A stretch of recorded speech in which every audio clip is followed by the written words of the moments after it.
Hello and welcome to AI Basics. It's your host back again with yet another interesting tutorial video. In this video, I'm going to teach you how you can download and install Bing AI on your phone.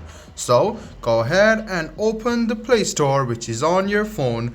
Go to the search bar and then search for Bing AI. Tap on Bing Chat with AI and GPT-4 and click on Install. Wait for a while and you can see that Bing Chat AI is now being downloaded on your phone. So you can ask Bing.ai a lot of questions and it will answer to you very accurately. You can use it for assignments, writing any kind of proposals, letters and all of the things. So if you have any kind of confusion within anything, just ask Bing.ai. So you can see that after being downloaded, Bing.ai is now being installed on your phone. After installing it, go ahead and press open and then you can enjoy Bing.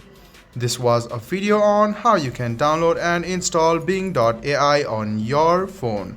I hope this video was helpful for you. If you still have any kind of confusion, please do mention us on the comment section down below.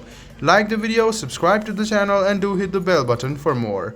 Hope to see you in the next video as well. Until then, goodbye, take care and make sure you enjoy.